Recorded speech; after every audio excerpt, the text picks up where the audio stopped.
सुबह तक का 3 मौतें हुई हैं, सब कोरोना की वजह से हुआ है। और मेरा सीधा आरोप है और सच में ये आरोप है कि ये सभी मौत आईसीयू और वेंटिलेटर के बिना हुआ है।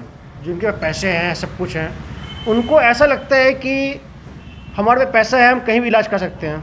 मैं उनको बता देना चाहता हूँ, हालात इतना बद से बदतर हो रहा है कि आपको आपके शहर का अस्पताल के अलावा कहीं जगह नहीं मिलेगा। आपको रखने का मुख्य मकसद ये है कि अररिया अस्पताल में सुविधा मुहैया कराकर लोगों का जान बचाया जा सके। हमने बहुत दिनों से आईसीयू, वेंटिलेटर और अल्ट्रासाउंड के लिए आंदोलन किया है, लेकिन अभी स्थिति ये है कि हम रोड पे नहीं आ सकते क्योंकि कोरोना काल चल रहा है। मैं आपको बता दूं, नवंबर 2020 में हमने आईसीयू, वेंटिलेटर, अल्ट्रासाउंड और सीटी स्कैन का मुद्दा अररिया के मुद्दा प्लेटफॉर्म में ऐड किया था। 18 दिसंबर को आरटीआई से खुलासा होता है कि ये सब चीज़ नहीं है, जबकि कुछ नेताओं ने कहा था कि ये चीज़ हॉस्पिटल में है। फिर ये 1 हफ्ता का सिविल सर्जन जी टाइम लेते हैं, लेकिन वो उस पर सक्सेस नहीं होते हैं। उस टाइम में लगभग 1 साल पहले से वहाँ पे आईसीयू और वेंटिलेटर आया हुआ है जो अभी तक नहीं लगा है। फिर उसके डीएम साहब हमें कहते हैं कि 15 दिन में लग जाएगा, फिर नहीं लगता है। इस तरह करते करते इस बात को बहुत दिन तक हो चुका है। अब मैं ये सवाल करने के लिए सिविल सर्जन से गया था कि आपके पास क्या ऑक्सीजन पर्याप्त मात्रा में है, तो सिविल सर्जन ने कहा था कि हाँ, हमारे पास अभी ऑक्सीजन पर्याप्त मात्रा में है, लेकिन जब स्थिति ख़राब होगा तो क्राइसिस होगी। दूसरा, मैंने ये पूछा है कि उनसे आईसीयू और वेंटिलेटर क्यों नहीं चल रहा है, तो उन्होंने बोला है कि आईसीयू और वेंटिलेटर आके लग चुका है, बट अभी तक उसमें टेक्नीशियन नहीं आया है। मैंने कहा टेक्नीशियन कैसे मिलेगा, तो उन्होंने ये क्लियर किया है कि टेक्नीशियन ने, अगर आप चाहें तो हमें टेक्नीशियन दिला सकते हैं। तो साथियों, मेरा सवाल ये है, क्या ये स्वास्थ्य विभाग ने अपना हाथ खड़ा कर दिया है कि हम टेक्नीशियन हमारे पास नहीं है? कल अस्पताल में 4 मौतें हुई हैं और आज का रिपोर्ट है अभी सुबह तक का 3 मौतें हुई हैं, सब कोरोना की वजह से हुआ है। और मेरा सीधा आरोप है और सच में ये आरोप है कि ये सभी मौत आईसीयू और वेंटिलेटर के बिना हुआ है। ये थोड़ा सा ऑक्सीजन लेवल का दिक्कत होता है, ये बाहर रेफ़र करना पड़ता है, और कुछ मौतें तो रास्ते पे हो रही है। मैं दोबारा रिपीट कर रहा हूँ, डीएम साहब, सिविल सर्जन साहब या हमारी सरकार ये बताएं कि इस मौत के ज़िम्मेदार कौन है। क्या इनको हम इंसान के लिस्ट में शामिल नहीं करते हैं? दूसरा एक बात मैं बताऊं, अभी तक जो रिपोर्ट आ रहा है, जो सरकारी रिपोर्ट है, 30 से ज़्यादा डेथ हो चुका है। एक्टिव केस अररिया में अभी है 167 और सिर्फ अप्रैल में 700 से ज़्यादा केस आ चुका है। ऐसे में हम एक आंदोलन का रास्ता अपनाना चाहते हैं। बेशक कोरोना में हम भीड़ नहीं लगा सकते हैं, एक नए मुहिम, चलो घंटी बजाते हैं के नाम से आज 5 बजे हम रिलीज़ करेंगे फेसबुक के माध्यम से, वो हम आप सबको बताएंगे। इसका आपको याजदान ब्रीफ करेगा ये मुहिम क्या होगा। मुझे लगता है कि इस मुहिम में अगर अररिया के लोग हमें साथ देते हैं तो ये बहुत ही इम्पोर्टेंट मुहिम होगा और हमें आईसीयू, वेंटिलेटर टेक्नीशियन मिल जाएगा।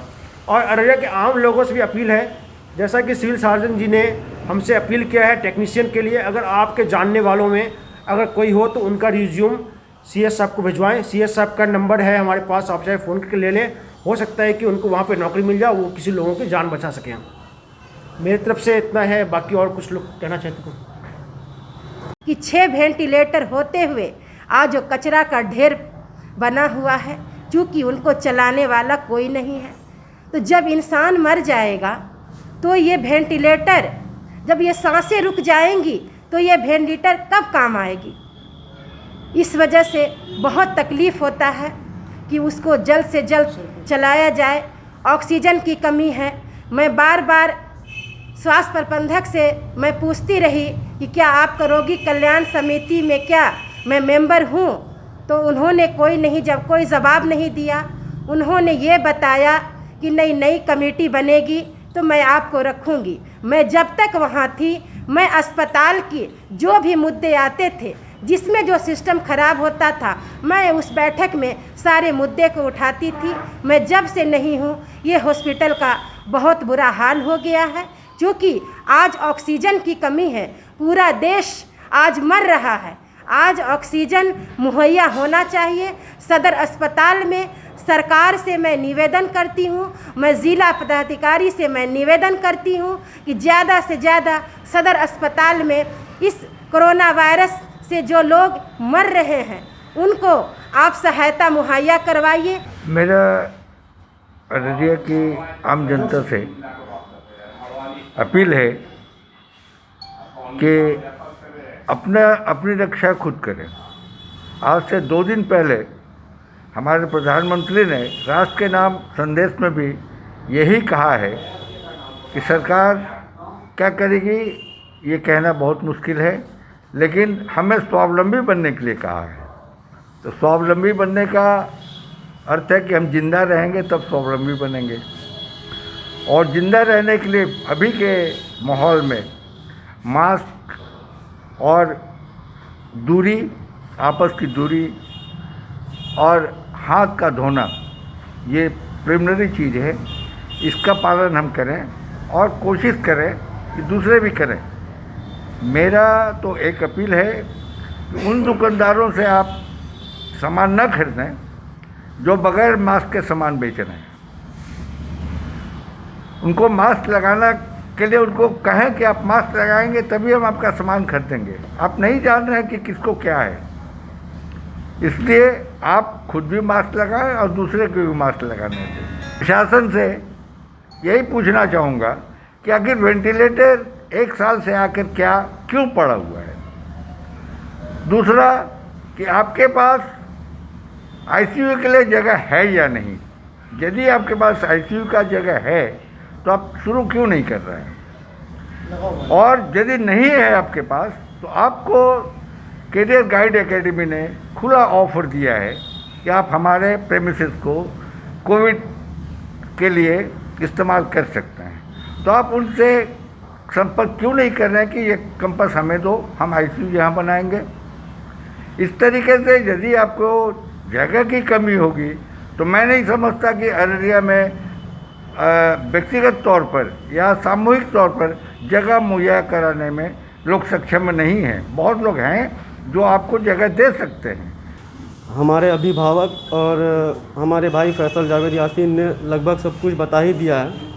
मैं बस ये इतना बताना चाह रहा हूँ कि कुछ सरकार के कुछ प्रोटोकॉल्स होते हैं और एक जनता के रूप में हमारी भी कुछ जिम्मेदारी होती है, जिसको मद्देनज़र रखते हुए हम लोगों ने सोशल डिस्टेंसिंग का पालन करते हुए, और हम लोग आज तक जो है कि रोड पर भी आंदोलन किए हैं और घेराव तक किए हैं। लेकिन अभी जो है ये महामारी बहुत विकराल रूप ले चुकी है, जिसके मद्देनज़र रखते हुए हम लोग सोशल डिस्टेंसिंग का पालन करते हुए हम लोगों ने एक मुहिम चलाने की शुरुआत की है, जिसका नाम है घंटी बजाओ। इस घंटी बजाओ मुहिम में जो है कि हम कुछ नंबर उपलब्ध कराएंगे हमारी जनता को, जिसके तहत जो है कि जनता इस नंबर पर संपर्क करके जो स्वास्थ्य विभाग में जिस तरह की भी सुविधाएं हैं, लचर सुविधाएं या जो भी कमी बेसी है, उसकी आप जानकारी ले सकते हैं और आप अपना जायज़ सवाल कर सकते हैं। और इस चीज़ की जानकारी हम 5 बजे अब जो है कि फेसबुक के माध्यम से या व्हाट्सएप के माध्यम, जो भी सोशल नेटवर्किंग साइट है उसके माध्यम से हम दे देंगे। और हम एक अनुरोध ये करना चाहते हैं कि देखिए, हर चीज़ की जिम्मेवारी सरकार की नहीं होती है, प्रशासन की नहीं होती है, कुछ जिम्मेवारी हमारी भी होती है। हम एक समाज के जागरूक नागरिक हैं, हम हैं, हमारा परिवार है, हमारा समाज है। अगर हम अपने समाज में और परिवार में भी कहीं किसी तरह की कोताही देखते हैं, जैसे मास्क को लेकर बहुत लोग मास्क नहीं पहनते, हम उन्हें कहते नहीं हैं, तो इन सब चीज़ों को लेकर भी जागरूक करें और सोशल डिस्टेंसिंग का पालन करें। अपील करना चाह रहा हूँ, जो अररिया के रिच लोग हैं, जिनके पैसे हैं, सब कुछ हैं, उनको ऐसा लगता है कि हमारे पे पैसा है, हम कहीं भी इलाज कर सकते हैं। मैं उनको बता देना चाहता हूँ, हालात इतना बद से बदतर हो रहा है कि आपको आपके शहर का अस्पताल के अलावा कहीं जगह नहीं मिलेगा। आप सिल्लीगुड़ी जाएंगे, पूर्णिया जाएंगे, जब वहाँ की मरीज़ अस्पताल में रहेंगे तो आपको प्रायोरिटी नहीं दिया जाएगा। आपके लिए आपका घर ही है, आप आंदोलन कीजिए, आप आंदोलन में जुड़िए और चलो घंटी बजाते हैं मुहिम में आज से ही शुरुआत कीजिए, वरना वो दिन दूर नहीं ऑक्सीजन, वेंटिलेटर और आईसीयू के बिना हमारे लोगों की मौत होना शुरू ना हो जाए। Thank you so much.